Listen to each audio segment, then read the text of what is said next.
Baik, selamat siang Tribuners. Jumpa lagi bersama saya Fiorena Jeretno dalam program Live Tribun Haji on the Spot, spesial edisi Senin 12 Mei 2025. Dan pada hari ini, kesempatan yang berbahagia juga, kita akan membagikan informasi mengenai sektor 3 yang kedatangan 1.887 jamaah dari Madinah, termasuk jamaah Pinrang dan Kota Makassar. Kemudian untuk informasi lebih lengkapnya, jamaah haji dari Madinah terus berdatangan ke Kota Mekah. Pada hari kedua kedatangan, Minggu 11 Mei 2025, ribuan jemaah tiba di Mekah. Salah satu sektor tersibuk adalah sektor 3 di wilayah Sisyah, dan sektor ini dipimpin oleh Iqbal Ismail selaku Kabid Haji Kemenak Provinsi Sulawesi Selatan. Kemarin, sektor 3 menerima 1.887 jemaah dari berbagai kloter. Di antaranya 392 jemaah dari kloter UPG 1 dan 377 dari JKG 2. Ada juga 344 jamaah dari JKG 3, kemudian disusul 393 dari UPG 2, dan kemudian 381 dari JKG 5 maksud saya. Nah, kemudian saat ini Tribuners tentu kita sudah terhubung juga dengan wartawan Media Center Haji yang juga merupakan wartawan tribuntimur.com. Ada rekan Mansur Amirullah dari Mekah. Langsung saja kita sapa, selamat siang waktu Indonesia, rekan Mansur. Selamat pagi, Vio. Saat ini di kota Mekah, waktu menunjukkan pukul 8.28 ya. Masih pagi. Waktu Baik. Mekah, 4 jam lebih lambat dari waktu Indonesia Tengah. Baik. Untuk itu per hari ini bagaimana kabar rekan Mansur dan juga teman-teman lainnya di Mekah sendiri? Ya, baik, Vio. Dapat saya laporkan pagi ini kondisi di kota Mekah di kisaran 35 derajat Celcius. Kondisi terik, sangat terik. Saat ini saya di posisi kantor daerah kerja Mekah, petugas panitia penyelenggara ibadah haji daerah Mekah. Di kantor Daker ini merupakan pusat aktivitas petugas haji yang mengkoordinasikan seluruh aktivitas dari semua layanan petugas haji. Hari ini rencananya ada kedatangan 21 kloter dari kota Madinah masuk ke kota Mekah. Hari ini 12 Mei adalah hari ketiga kedatangan jamaah haji dari kota Madinah. Ada 21 kloter dengan lebih dari 10.000 total jamaah haji dari Madinah yang masuk ke kota Mekah. Oke, baik. Rekan Mansur juga dapat informasikan khusus untuk para jamaah yang sudah tiba di Mekah saat ini, terutama mungkin dari embarkasi Makassar atau UPG, total sudah ada berapa kloter untuk saat ini dan juga bagaimana kondisi para jemaah ini? Baik, Vio, khusus untuk embarkasi Kota Makassar atau UPG hingga saat ini sudah ada dua kloter atau kelompok terbang yang sudah berada di Kota Mekah, yaitu UPG 1 dengan UPG 2. UPG 1 tiba dini hari kemarin, tepatnya 11 Mei dini hari pukul 2 waktu Arab Saudi. Jumlahnya 393 jamaah haji, sebagian besar mayoritasnya berasal dari Kota Makassar. Sementara kemarin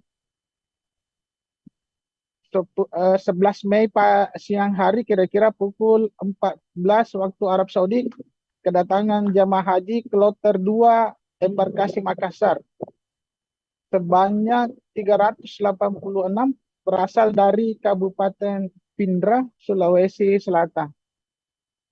Semua jamaah haji di Kabupaten Pindrang tergabung di kloter 2 yang tiba langsung menginap di Hotel Muru Al-Alamiyah di wilayah Sisah, Kota Mekah. Jaraknya kira-kira 3 sampai 4 km dari Masjidil Haram.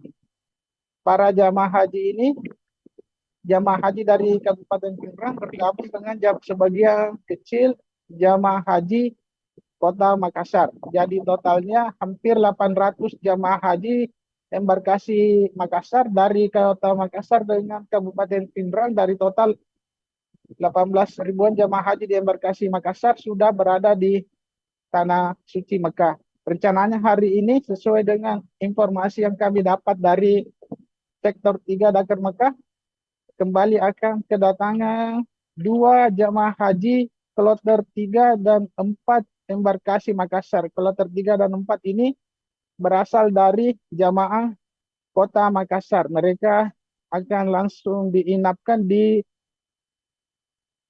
wilayah sisa yang merupakan wilayah kerja Sektor 3 Dakar Mekah. Dapat saya sampaikan bahwa Sektor 3 Kota Mekah ini, Dakar Mekah ini adalah mayoritasnya melayani embarkasi dari Kota Makassar. Sebagian kecil melayani embarkasi dari Jakarta, Jawa Barat, Banten, dan Padang. Sektor 3 sendiri dipimpin oleh Kabid Haji Kementerian Agama Provinsi Sulawesi Selatan, Iqbal Ismail, Tribuners.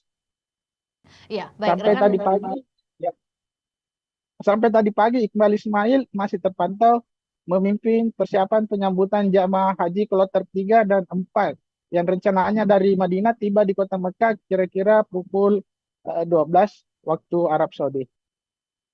Ya, baik rekan Mansur juga sejalan dengan yang disampaikan bahwa kita juga ingin mengetahui bagaimana kemudian update mengenai respon atau juga cara para jemaah, khususnya jemaah dari UPG untuk beradaptasi terhadap kondisi cuaca nih di wilayah Sisya sendiri dan kemudian terhadap seluruh fasilitas hotel di wilayah Sisya. Mungkin dapat disampaikan bagaimana kemudian mereka bisa beradaptasi.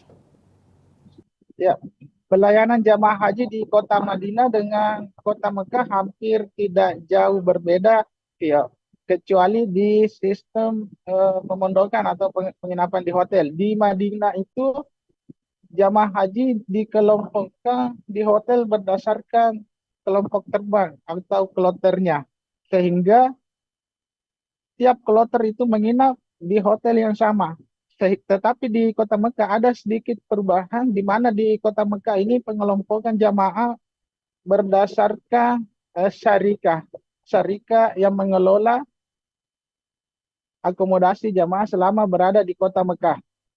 Di Kota Mekah sendiri ada sedikit perbedaan, terutama di sistem penginapan itu. Ada beberapa kloter di Kota Mekah, khususnya di Sektor 3, itu berada di hotel terpisah dengan rombongan kloternya. Tapi secara umum itu tidak menjadi masalah besar karena 8 syarikah atau perusahaan lokal Arab Saudi yang khusus menangani jamaah haji yang ditunjuk resmi oleh Kementerian Haji Arab Saudi untuk mengelola jamaah haji, khususnya jamaah haji dari Indonesia. Jadi beberapa kloter, satu kloter itu ada beberapa yang terpisah dari rombongannya ketika menginap di Kota Mekah. Tapi secara overall itu tidak menjadi masalah.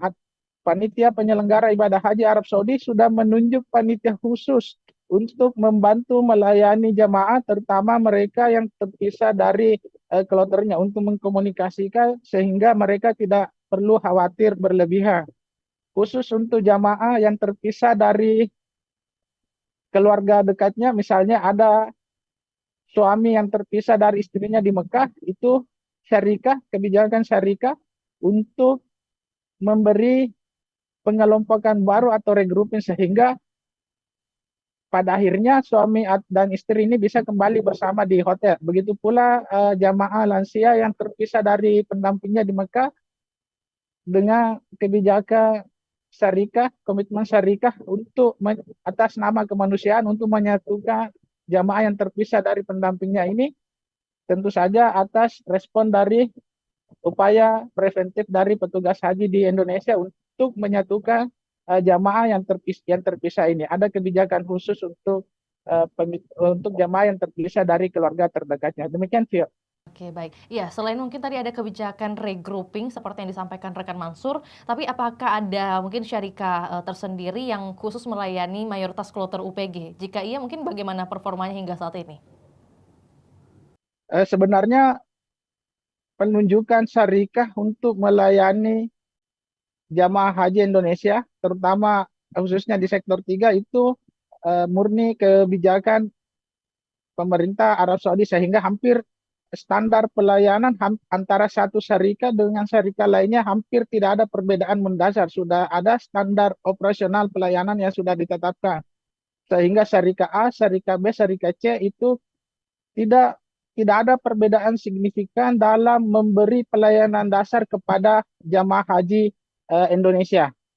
Ketua Panitia Penyelenggara Ibadah Haji Indonesia, Arab Saudi, yang juga Direktur Pelayanan Haji Luar Negeri Kementerian Agama Republik Indonesia, Mulis Hanafi tadi malam melalui pernyataan resmi menyampaikan bahwa jamaah tidak perlu khawatir berlebihan mengenai pengelolaan penginapan eh, yang selama di kota Mekah yang ada sedikit perbedaan dengan pengelolaan penginapan selama berada di kota Madinah.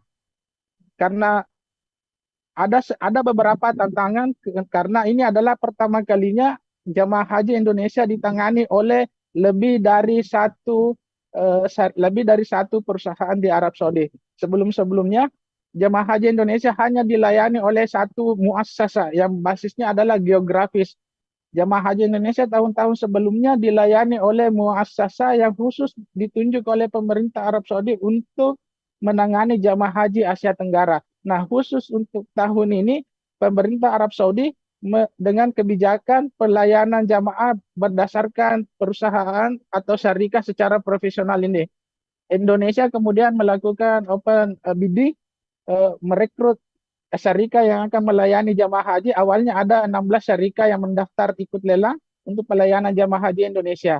Setelah melalui seleksi yang ketat di bawah pengawasan pihak-pihak terkait, pemerintah Republik Indonesia dalam hal ini Kementerian Agama menunjuk 8 syarikat untuk menangani seluruh kebutuhan jamaah haji Indonesia di Arab Saudi. Mengingat ini pengalaman pertama, maaf, mengingat ini pengalaman pertama dilayani oleh lebih dari satu perusahaan, tentunya ada beberapa tantangan yang akan terjadi, terutama dinamika di lapangan. Tapi secara umum tidak mempengaruhi layanan dasar yang diterima oleh jamaah haji selama berada di kota suci. Layanan dasar yang dimaksud misalnya eh, konsumsi. Jamaah tetap mendapatkan konsumsi 3 kali makanan, 3 kali makan setiap hari. Kemudian ada layanan khusus transportasi untuk mengangkut jamaah haji dari hotel ke Masjidil Haram, terutama untuk menunaikan ibadah sholat 5 waktu. Ada ratusan bus transportasi, di sini disebut bus salawat yang beroperasi 24 jam, standby di depan hotel, mengantar jamaah haji ke terminal Sip Amir, kemudian jamaah dari Sip Amir menuju ke Masjidil Haram. Demikian, Via. Ya, terima kasih rekan Mansur sudah menggambarkan kepada kita juga bagaimana mungkin alur yang kemudian baru pertama kali dipakai dan juga digunakan khusus untuk beberapa perusahaan yang juga ikut menangani di ibadah haji tahun 2025 ini. Dan tentunya semoga dengan adanya kebijakan baru ini bisa menjadi cerminan atau juga menjadi percontohan bagi kegiatan ibadah haji selanjutnya. Terima kasih rekan Mansur atas informasinya di siang hari ini. Selamat kembali bertugas. Juga Tribuners, tentu kita akan menampilkan pernyataan dari Ketua Panitia Penyelenggara Ibadah Haji dari Arab Saudi atas nama Mukhlis Hanafi. Berikut laporannya, selamat menyaksikan.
Pertama-tama izinkan saya menyampaikan apresiasi dan dukungan atas perhatian seluruh pihak terhadap penyelenggaraan ibadah haji tahun ini, khususnya dalam fase pelayanan haji di Arab Saudi atau di Tanah Suci ini.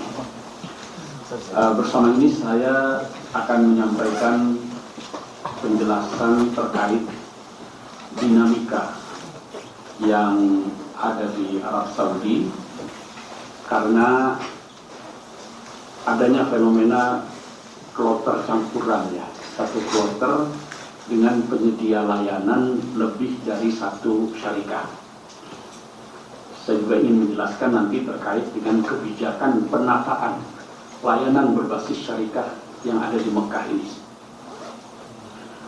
Penjelasan ini saya sampaikan agar informasi yang berkembang di masyarakat itu tetap utuh, akurat, dan yang terpenting tidak menimbulkan kesalahpahaman.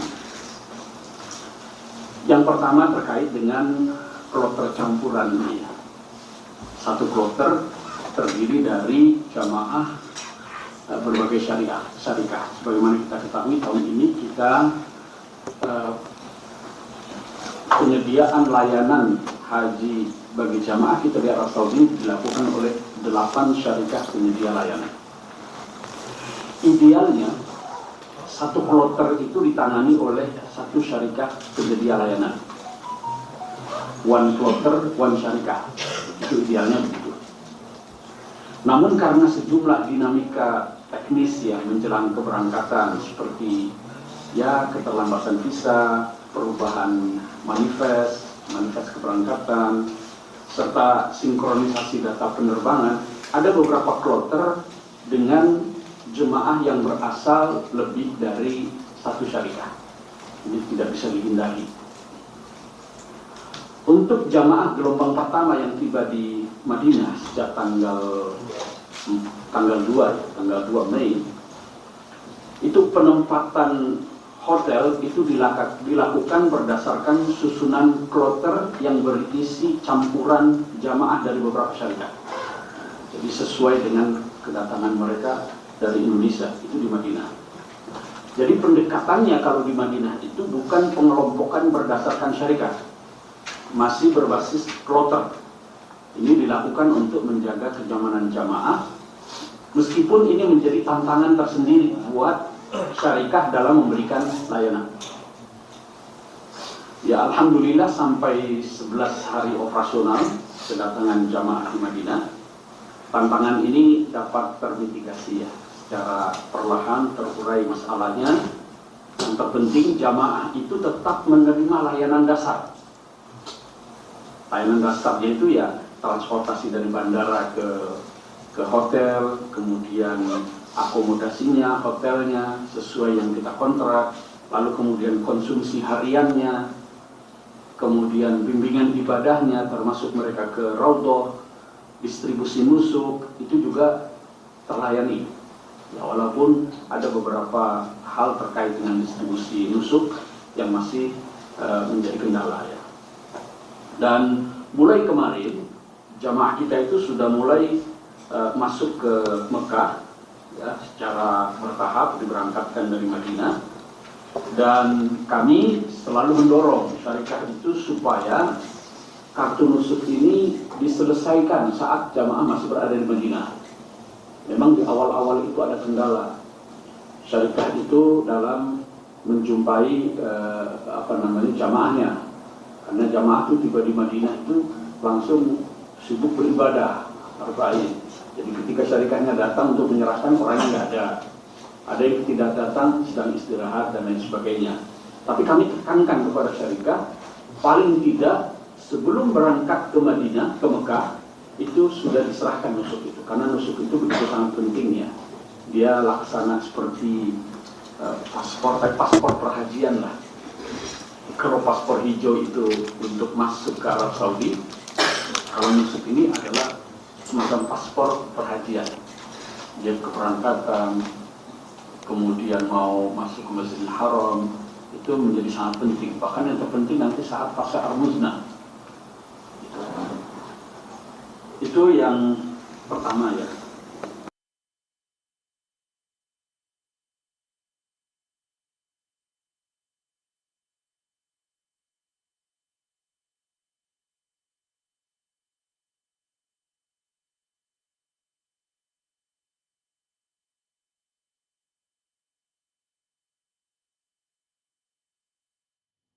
Baik, Tribuners update terus perkembangan ibadah haji di tribuntimur.com bersama reporter tribuntimur.com Mansur Amirullah langsung dari kota Mekah, Arab Saudi. Dan Tribuners kami juga merangkum sejumlah perkembangan terkini dari Arab Saudi. Simak selengkapnya. Saya Fiorina Jeretno pamit undur diri, selamat siang dan sampai jumpa.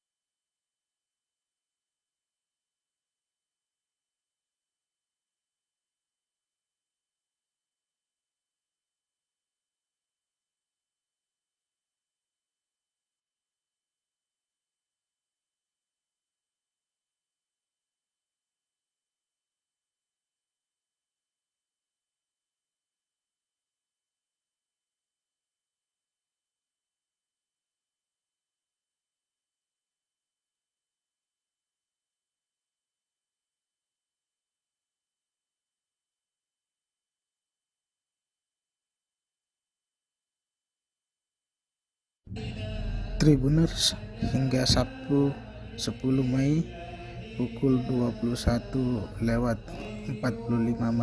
waktu Arab Saudi, ratusan jamaah haji yang tiba di kota Mekah dari Madinah terpantau sudah bergerak menuju Masjidil Haram.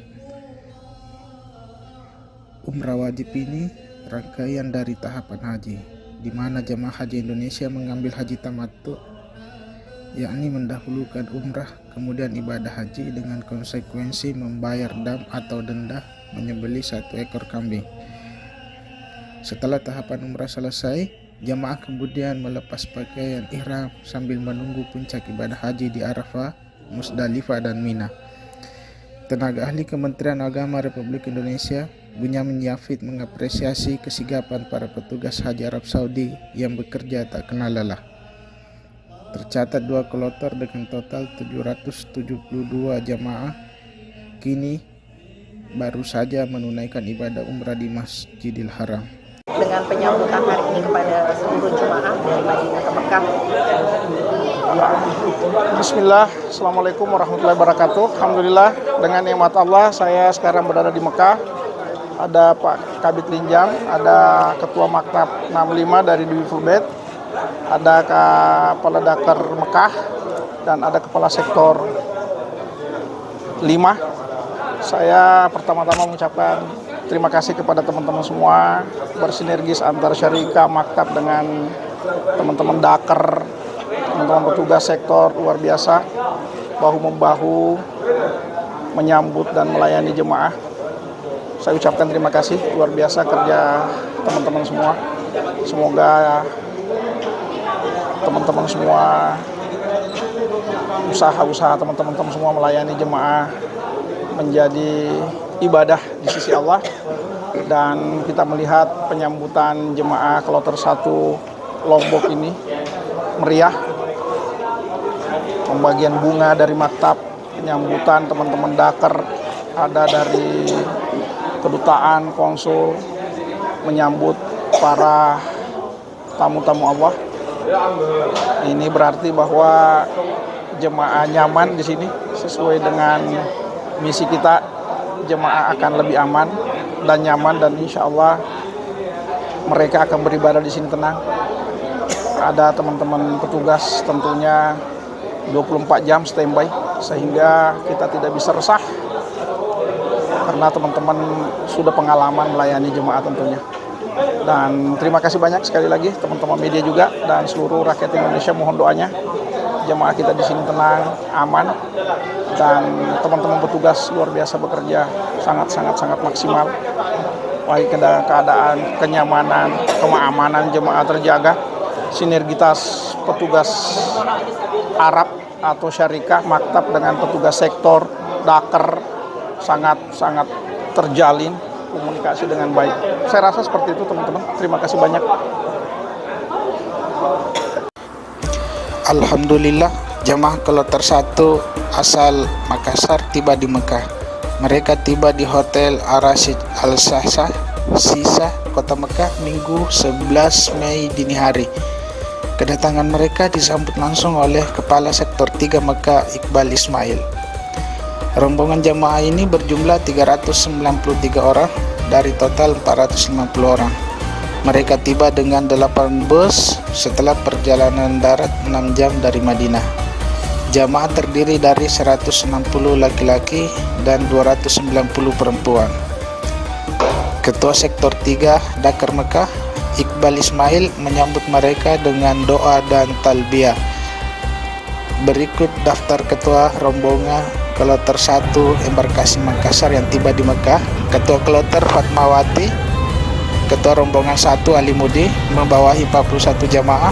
Ketua rombongan 2 Syukur membawahi 41 jamaah. Ketua rombongan 3 Samsudi 41 jamaah. Ketua rombongan 4 Dedi membawahi 41 jamaah. Ketua rombongan 5 Asrul membawahi 41 jamaah. Ketua rombongan 6 Agus Salim 41 jamaah. Ketua rombongan 7 Musfira 41 jamaah. Ketua rombongan 8 Hamkah dengan 41 jamaah. Ketua rombongan 9 Parindra dengan 41 jamaah. Ketua rombongan 10 Hasbi dengan 17 jamaah. Petugas haji sektor 3 sudah bersiap menyambut sejak pukul 20 waktu Arab Saudi. Mereka bertugas di bidang konsumsi, akomodasi, transportasi, dan kesehatan.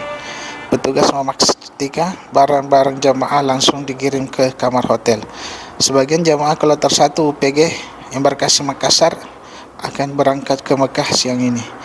Embarkasi Makassar melayani 15.856 jamaah dari 8 provinsi di Indonesia Timur, masing-masing Sulawesi Selatan, Sulawesi Tenggara, Sulawesi Barat, Gorontalo, Maluku, Maluku Utara, Papua, dan Papua Barat. Semoga seluruh jamaah diberi kesehatan dan kelancaran dalam menunaikan ibadah. Mansur Amirullah, Media Center Haji dan wartawan tribuntimur.com melaporkan dari Mekah, Arab Saudi. Selamat datang di Mekah, Bapak Ibu semua. Jaga kesehatan. Pemeriksaan, nanti kalau setelah pemeriksaan baru bisa turun ya. Semoga sehat-sehat Bapak. Download Tribun X sekarang, menghadirkan lokal menjadi Indonesia. لبيك اللهم لبيك لبيك لا شريك لك لبيك إن الحمد. Jika ada jemaah haji Indonesia yang tersesat atau terpisah dari rombongan di Masjidil Haram, jangan panik.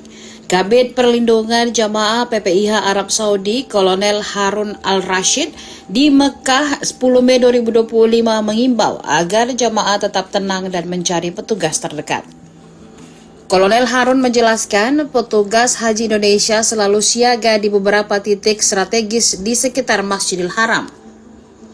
Jamaah yang tersesat bisa menunjukkan identitas berupa kartu nusuk atau gelang haji agar petugas dapat segera membantu dan mengarahkan kembali ke hotel atau rombongan. Ia juga mengingatkan agar jamaah tidak memaksakan diri berjalan sendirian saat kelelahan, serta selalu memperhatikan pintu masuk dan keluar Masjidil Haram. Pak, terkait dengan persiapan untuk jemaah haji Pak ketika di Mekah seperti apa Pak nantinya? Ya, pertama kami ucapkan selamat datang ini di sore ini kita menerima jamaah LOP 01 dari Madinah menuju Mekah. Alhamdulillah sudah hadir di hadapan kita, kurang lebih ada 3 rombongan. Yang perlu kita berikan edukasi dan juga pedoman-pedoman kepada jamaah ketika sampai di Mekah. Yang pertama, kami himbau kepada jamaah agar selalu ingat jamaah itu di bawah naungan syarikat apa. Karena saat ini pengelolaan jamaah ini ada 8 syarikah. Oleh karena itu setiap jamaah ini wajib tahu dia itu di bawah naungan syarikah apa di antara yang 8 itu. Yang kedua, jamaah ini jangan pernah lupa nanti kalau diberikan kartu nusuk yang sudah melekat di badannya, ini jangan pernah sekali-sekali ditinggalkan. Apalagi nanti kalau bergerak dari hotel menuju ke masjid atau juga ke tempat lain, mohon itu ingatkan selalu ditanggalkan, selalu dikenakan di badannya. Itu yang perlu dihimbau baik oleh petugas sektor maupun juga pada ketua kloter dan karom-karom di kloternya itu. Kemudian ketika sampai di Masjidil Haram, ini juga perlu kita beritahukan hal-hal yang kaitannya dengan keamanan jamaah itu sendiri, secara kelompok maupun secara person. Yang pertama adalah agar mematuhi 5 hal di dalam kegiatan-kegiatan yang berlaku nanti di Masjidil Haram maupun juga di Masjid Nabawi. Pertama, himbauan kepada jamaah agar jamaah itu jangan pernah sekali-sekali merokok. Merokok di lingkungan Masjidil Haram, Masjidil Nabawi, apalagi sampai di dalamnya. Ini bukan hanya diberikan denda, tapi juga ada hukuman selama 6 hari bagi jamaah atau petugas juga yang melanggar itu. Yang kedua, jangan pernah membuang sampah sembarangan di lingkungan Masjidil Haram, di pelatarannya, apalagi di dalamnya. Begitu juga di Masjid Nabawi. Yang ketiga, jangan sembarangan memungut benda tercecer yang ada di halaman maupun di dalam Masjid Nabawi, karena itu akan terekam oleh CCTV. Termasuk di Masjidil Haram. Di Masjidil Haram maupun di Masjid Nabawi. Itu nanti kalau jamaah melihat ada benda tercecer, barang berharga, lebih baik menghubungi askar atau polisi yang ada di sekitar itu. Jangan dia yang mengambil sendiri. Kemudian yang keempat, jangan jamaah itu melakukan membentangkan tanda-tanda kelompok atau juga spanduk. Ini sangat dilarang. Itu nanti akan datang mabahis itu intel-intel yang ada di sekitaran Masjidil Haram atau Masjid Nabawi. Kemudian yang kelima, yang terakhir, ini juga perlu diberikan penjelasan kepada jamaah dan penekanan. Jangan sekali-sekali juga banyak berkerumun yang berwaktu lama-lama. Kita baru 3 orang berkumpul atau berdiri lama saja kan sudah langsung didatang itu oleh pihak keamanan. Agar pergi. Nah, kalau kita itu berlama-lama atau juga nanti rekan-rekan dari media itu mewawancarai di tempat itu, juga saya harap untuk tidak berlama-lama di situ. Karena itu suatu larangan bagi semua orang yang ada di situ untuk tidak berkerumun. Nah, itu sangat dilarang. Inilah hal-hal yang perlu kami himbau kepada jamaah. Mudah-mudahan dengan adanya edukasi seperti ini bisa dipedomani sehingga jamaah bisa melaksanakan ibadah dengan aman dan lancar, sehingga semboyan kita bisa kita harapkan dan bisa kita wujudkan, yaitu jamaah beribadah aman, nyaman, mabrur sepanjang umur. Pak, jadi ketika nanti misalnya jemaah di depan Ka'bah terpisah begitu sama rombongan, apa yang harus mereka lakukan, Pak? Jika jamaah terpisah dari rombongan, jangan panik. Kedua, hafali di mana pintu awal masuk. Itu yang pertama. Yang kedua, cari itu nanti ada petugas yang berpakaian ihram yang tulisan petugas haji. Nah, karena di situ dari 9 pos yang kita petakan dari Seksus Haram, salah satunya ada di wilayah Matop atau di wilayah Tawaf. Itu ada petugas dari Seksus Haram yang standby di situ. Ini yang perlu diberitahu kepada seluruh jamaah. Jadi jangan panik ketika terlepas dari rombongan. Download Tribun X sekarang, menghadirkan lokal menjadi Indonesia.